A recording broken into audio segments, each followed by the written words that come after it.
एक के क्लासेस में आपका स्वागत है। आज हम बात करेंगे पित्ताशय की, गैल ब्लैडर। ठीक, इसकी बात करेंगे पित्ताशय की। इसके पहले हम लीवर पढ़ चुके हैं। क्या पढ़ चुके हैं? लीवर, यकृत।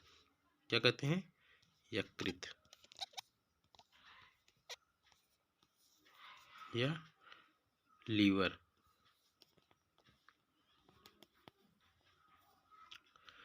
इसे सामान्य भाषा में क्या कहा जाता है? जिगर। क्या? जिगर। पिछले हम पढ़ चुके हैं। ठीक, इसी के आगे हम बात करेंगे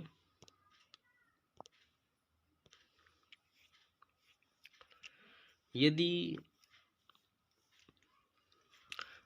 हम बात करेंगे कि लीवर, जो लीवर होता है, लीवर का अध्ययन, जो लीवर होता है, लीवर का अध्ययन किसमें किया जाता है? लीवर का अध्ययन किसमें किया जाता है? तो हम क्या कहेंगे? हेप्टोलॉजी। किसमें करते हैं? हेप्टोलॉजी।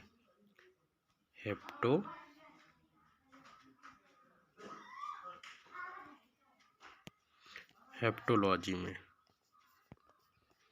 किसमें करते हैं? हेप्टोलॉजी में हम करते हैं। लीवर का अध्ययन हेप्टोलॉजी में करते हैं।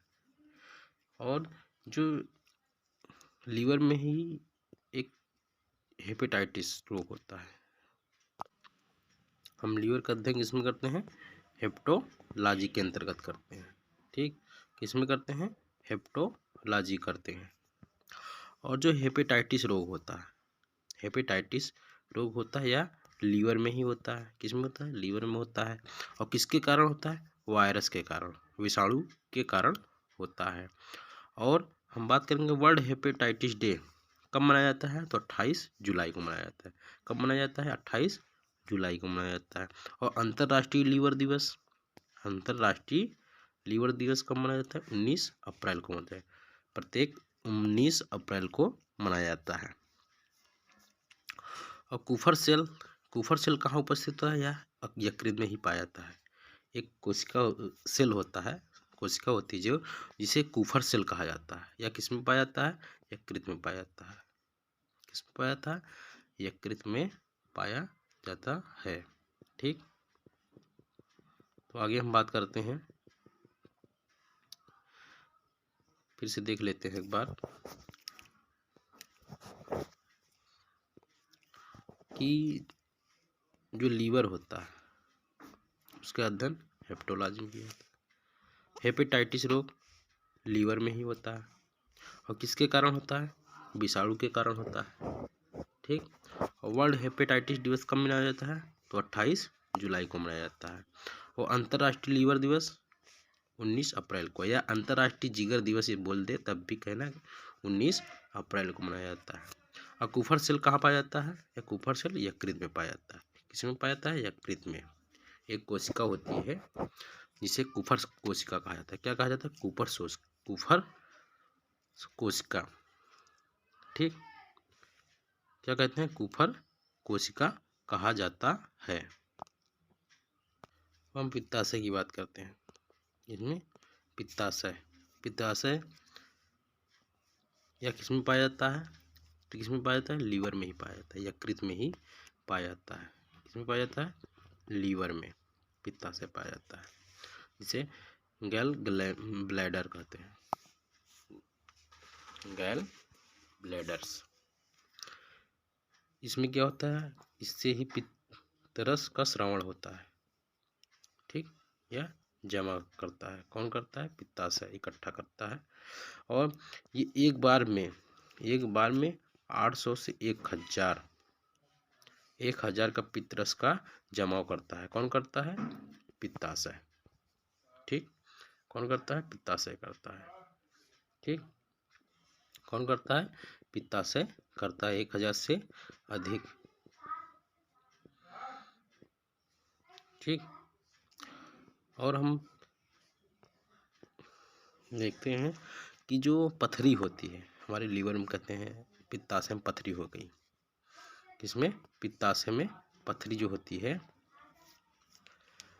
या स्टोन जो पथरी होती है, यह किसके कारण होता है? इसमें क्या पाया जाता है? कैल्शियम ऑक्जेलेट के कारण होता है। किसके कारण होता है?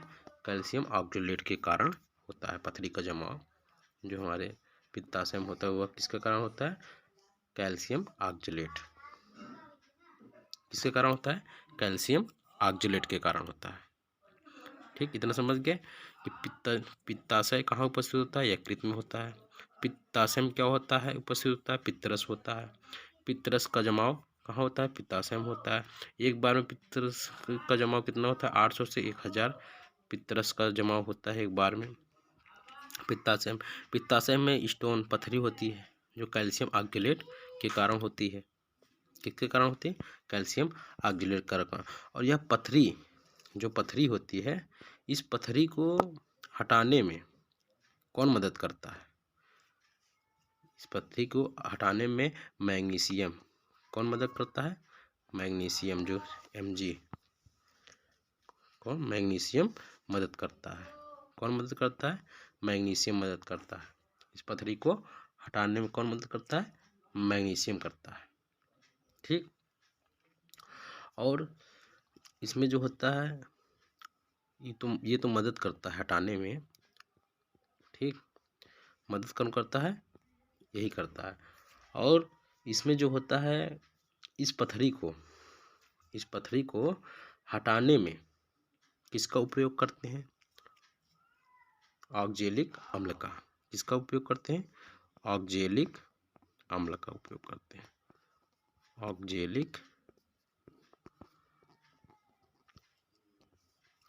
ऑक्जेलिक अम्ल का उपयोग करते हैं। किसका उपयोग करते हैं? ऑक्जेलिक अम्ल का उपयोग करते हैं। पथरी को हटाने में ऑक्जेलिक अम्ल का उपयोग करते हैं। ठीक, पित्ताशय में इसीलिए पथरी जो कहते हैं लीवर में पथरी हो गई। कहाँ होता है? लीवर में। पित्ताशय में पथरी जमी होती है।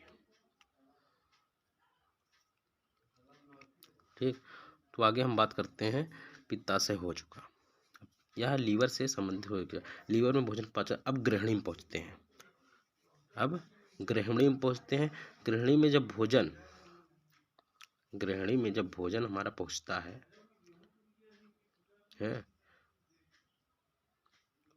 उसमें एक ग्रंथि पाई जाती है, ब्रूनर्स ग्रंथि। कौन सी ग्रंथि? ग्रूनर ग्रंथि। जब भोजन ब्रूनर ग्रंथि से मिलता है तो उसमें क्या होता है? सिक्रेटिन एक पाया जाता है। क्या पाया जाता है? सिक्रेटिन, जो अग्नाशय को अग्नाशयी रस के सिक्रेशन के लिए प्रभावित करता है या उत्सर्जित करता है, उत्तेजित करता है। कौन करता है? अग्नाशय रस को सिक्रेशन के लिए कौन करता है? सिक्रेटिन। सिक्रेटिन एक ग्रंथि होती है। ठीक, आज ये बात करते हैं उसके बारे में।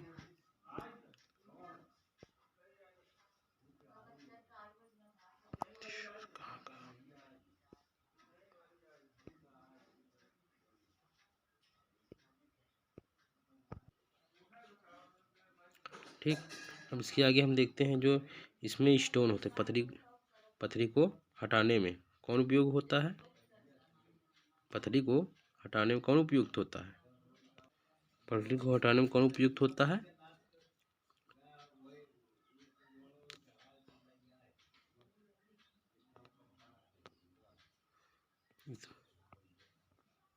कैल्शियम ऑक्जेलिक इसको हटाने में मैग्नीशियम मदद करता है और इसको हटाने में ऑक्जेलिक अम्ल का प्रयोग किया जाता है। ठीक, आगे हम बात करते हैं। अब गृहिणी में पहुंचते हैं। किसमें पहुंचते हैं? गृहिणी में। भोजन का जब गृहिणी में पहुंचता है तो उसमें क्या होता है? ठीक, गृहिणी में भोजन पहुंच गया। ठीक, जब गृहिणी में भोजन पहुंचता है जिसमें फूड जब सभी रसों से मिलता है, इसमें फूड में सभी रस मिलते हैं तो जो ब्रूनर्स ग्रंथि होती है से मिलती है। ब्रूनर ग्रंथि से भोजन मिलता है तो उसमें एक सिक्रेटिन ग्रंथि होती है जो अग्नाशय में अग्नाशयी रस को सिक्रेशन मतलब बाहर निकलने के लिए क्या करता है? उत्तेजित करता है। क्या करता है? उत्तेजित करता है। कौन करता है? समझ गए ना? कौन करता है? यही करता है, सिक्रेटिन। ठीक, सिक्रेटिन उत्तेजित करता है। ठीक, उसी में आ जाते हैं हम। एक होता है कोलेसिस्टोकाइन। कोलेसिस्टोकाइन कोलेसिस्टोकाइन होता है। यह क्या होता है, जो हमारा यकृत होता है लीवर में, लीवर से पित्तरस के स्रावण को उत्तेजित करता है। कौन करता है? कोलेसिस्टोकाइन। ठीक, यह उत्तेजित करता है कि पित्तरस से पित्ताशय निकले। और सिक्रेटिन क्या करता है? यह करता है कि अग्नाशय से अग्नाशयी रस का श्रवण हो, निकले, बाहर निकले, या उत्तेजित करता है। कौन करता है? यही करता है। अब इसके बाद हमारा भोजन जो है मध्याह्न में पहुंचता है। कहाँ पहुंचता है? मध्यांत्र में। मध्याह्न में भोजन पहुंचता है तो मध्याह्न से भोजन होता हुआ इलियम में पहुंचा, जिसे शेषांत्र कहा जाता है। क्या? शेषांत्र। इसमें पहुंचता है, शेषांत्र में भोजन पहुंचता है। हम देख लेते हैं। इसमें पहुंचता है भोजन शेषांत्र में पहुंचता है। हमारा भोजन कहाँ पहुंचता है? शेषांत्र में। मध्यांत्र यहाँ से भोजन इलियम से होता हुआ कहाँ पहुंचता है? शेषांत्र, जिसे इलियम को शेषांत्र के नाम से जाना जाता है। इसी में जो क्या कहते हैं शेषांत्र होता है, इसमें क्या होता है? इसमें एक विली पाई जाती है। क्या पाई जाती है? विली। ठीक, क्या पाई जाती है? विली। शेषांत्र में विली पाई जाती है, जो फिंगर नुमा होते हैं, मतलब अंगुली नुमा होती है। अंगुली नुमा यह होती है। कौन? विली। विली जो है उंगली नुमा होती है, इसकी संरचना उंगली नुमा होती है। यह क्या करता है?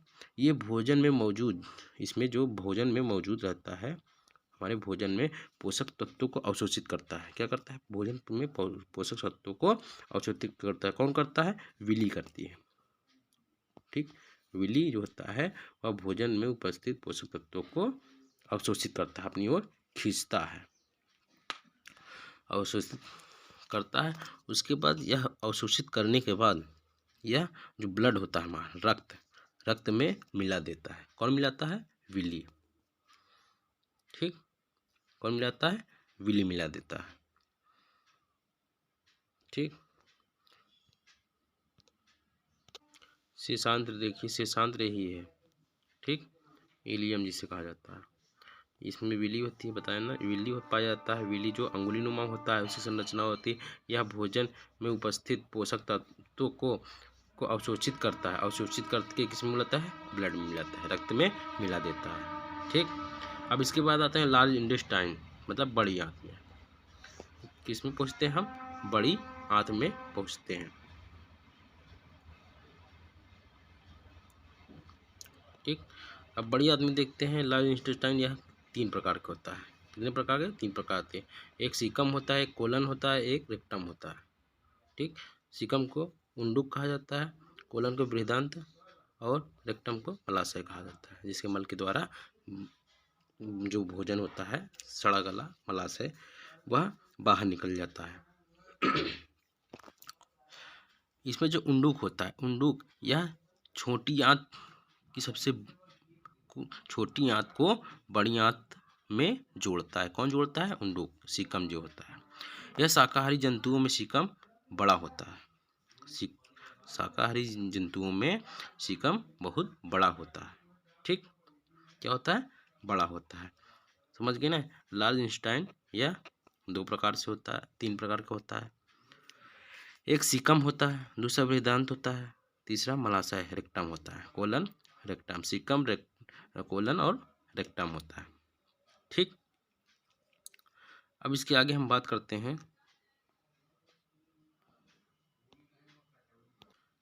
अब हम कोलन की बात करते हैं। किसकी बात करते हैं? कोलन की। यह जो कोलन होता है, क्या? कोलन मतलब बृहदांत। यह क्या करता है? जल को अवशोषित करता है। कौन करता है? इसमें एक ई कोलाई पाई जाती है। क्या? ई कोलाई पाई जाती है। क्या पाई जाती है? ई कोलाई पाई जाती है। ई कोलाई जीवाणु एक पाया जाता है, जो यह जल को अवशोषित करता है। क्या करता है? जल को अवशोषित करता है। एक जीवाणु होता है, क्या होता है? E coli. E coli, E coli जीवाणु होता है। ठीक, वह अवशोषित करता है। और जो रेक्टम होता है, यह क्या होता है?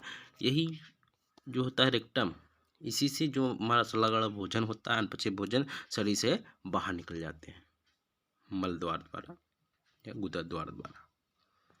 ठीक, यह पाचन तंत्र समझ लो समाप्ति ही है, थोड़ा सा बचा है।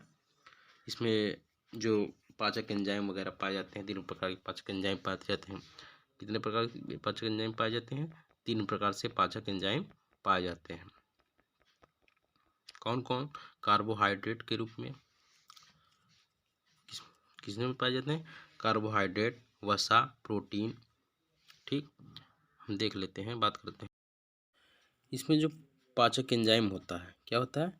पाचक एंजाइम, डाइजेस्टिव एंजाइम। ठीक, यह 3 प्रकार का होता है। कितने प्रकार का होता है? 3 प्रकार का। एक कार्बोहाइड्रेट के रूप में होता है, कि वसा में होता है। एक प्रोटीन में पाचन होता है, पाचक एंजाइम प्रोटीन का पाचन होता है। एक कार्बोहाइड्रेट का पाचन करता है, एक वसा का पाचन, एक प्रोटीन का। कार्बोहाइड्रेट का एक पाचन हम बताए थे, जिसमें टाइलिन होता था। कौन होता था? टाइलिन, जो लार में पाई जाती थी। क्या होता था? टाइलिन। टाइलिन एक एंजाइम होता था जो कार्बोहाइड्रेट का पाचन करता था। ठीक, और वसा का पाचन कौन करता है? वसा का पाचन कौन करता है?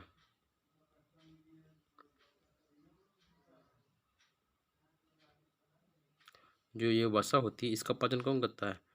एक लाइपेज होता है, जो अग्नाशय में पाई जाती है। ठीक, अग्नाशय में उपस्थित होती है, अग्नाशयी रस में पाया जाता है। अग्नाशयी रस में जो जठर लाइपेज बताए थे ना, उसी में यह होता है। उसी से यह वसा का फैट, जो वसा होता है, उसका पाचन होता है। ठीक, और जो प्रोटीन होती है, या प्रोटीन प्रोटीन 3 प्रकार से यह भी होता है। कितने प्रकार से होता है? 3 प्रकार से इसका भी पाचन होता है, प्रोटीन का। ठीक, कितने प्रकार से होता है? 3 प्रकार से। 3 प्रकार से पाचन। एक ही होता है प्रोटीन। प्रोटीन जो पेप्टाइड में बदलता है, प्रोटीन पेप्टाइड में परिवर्तित होता है। ठीक, प्रोटीन पेप्टाइड में बदलता है। और जो दूसरा नंबर पेप्टाइड को पेप्टोन में बदलता है। और तीसरा नंबर जो होता है पेप्टोन को एमिनो एसिड में बदलता है। ठीक, जैसे पेप्सिन हुआ, इसमें जो पहला हुआ, यदि आगे हम बात करते हैं, दिखाते हैं। ठीक, देखिए, पहला तो कार्बोहाइड्रेट जो होता है, बताया ना, कार्बोहाइड्रेट 2 प्रकार का होता है, पॉली और डाया। कितने प्रकार का होता है? 2 प्रकार का। कार्बोहाइड्रेट 2 प्रकार का होता है, एक पॉली, एक डाया होता है। पॉली से डाया बनता है, पॉलीसेकेराइड से डाइसेकेराइड, और डाइसेकेराइड से मोनोसेकेराइड। जो स्टार्च होता है हमारा, स्टार्च को टाइलिन, जो लार में पाई जाती है, स्टार्च से टाइलिन। ग्लाइकोजन से एमाइलेज, जो अग्नाशयी रस में होता है, एमाइलेज पाचन करता है ग्लाइकोजन का। टाइलिन स्टार्च का पाचन करता है। ठीक, फिर दूसरा नंबर होता है डायसेक्राइड, डाय से मोनोसेक्राइड तक जाएगा। इसमें माल्टोज, गैलेक्टोज, सुक्रोज, यह सब आते हैं। कौन कौन? यह देखिए, डाइसेक्राइड से माल्टोज को माल्टेज में, सुक्रोज को सुक्रेज में, और लैक्टोज को लैक्टेज में। यह किसमें? तीनों किसमें होता है? छोटी आंत में होता है। किसमें होता है? यह छोटी आंत में होता है तीनों। ठीक, किसमें होता है? छोटी आंत में होता है। अब आते हैं, हम प्रोटीन की बात करते हैं। किसकी बात? प्रोटीन की बात करते हैं। ठीक, अब आगे हम प्रोटीन की बात करते हैं। देखिए, प्रोटीन,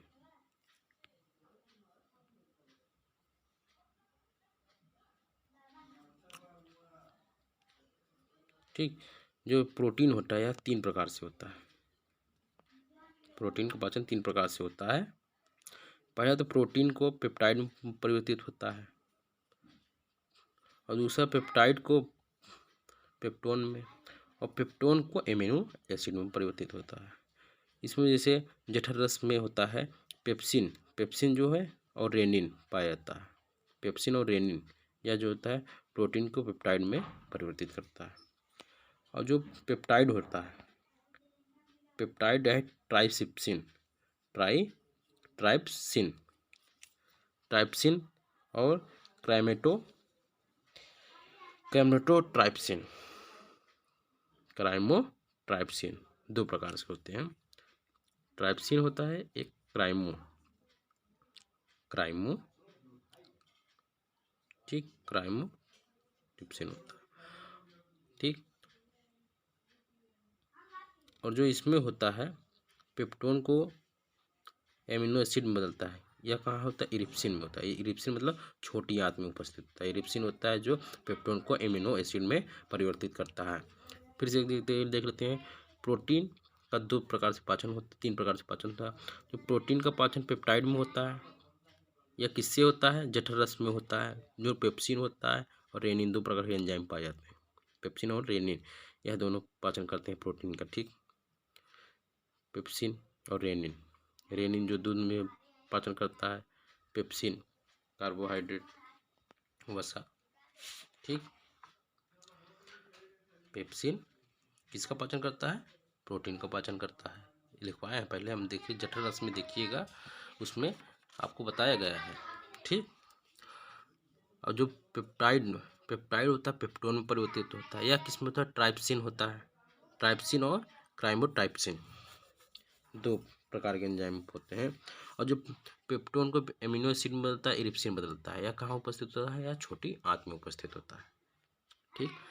यहाँ से डाइजेस्टिव सिस्टम समाप्त होता है। क्या होता है? समाप्त। हमारा जो डाइजेस्टिव सिस्टम होता है वो यहीं तक है। भोजन का पाचन हो गया। अब इसके बाद हम पढ़ेंगे उत्सर्जन। थोड़ा बहुत अभी बचा होगा, उसको हम बता देंगे।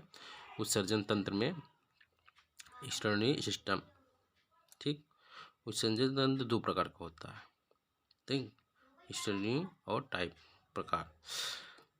इसके बाद करेंगे हम यूरिया वगैरह, ये सब का निर्माण किसमें होता है, कैसे होता है और कहाँ होता है, यह भी बात करेंगे।